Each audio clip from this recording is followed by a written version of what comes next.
Ne aptalmışım ben ya.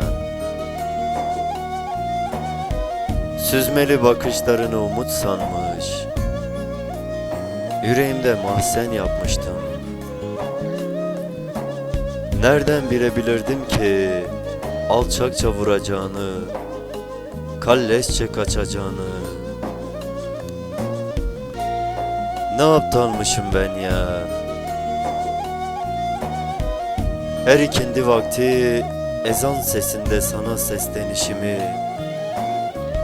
uykusuz gecelerdeki serzenişimi aklıma getirdikçe çıldırıyorum, kahroluyorum.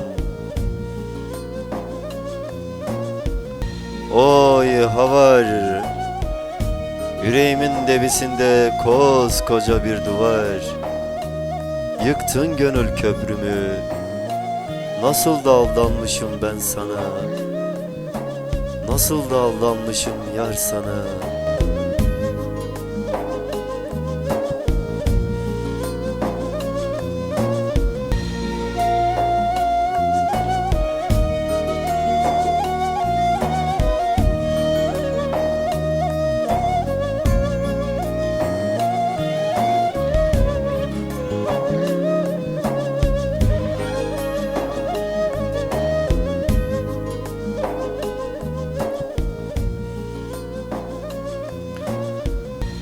Ne aptalmışım ben ya.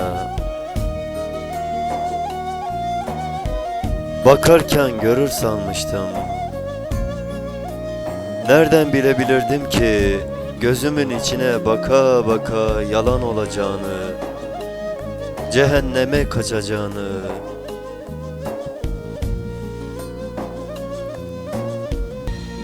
Oy havar, yüreğimin debisinde koskoca bir duvar. Yıktın gönül köprümü, nasıl da aldanmışım ben sana. Nasıl da aldanmışım yar sana.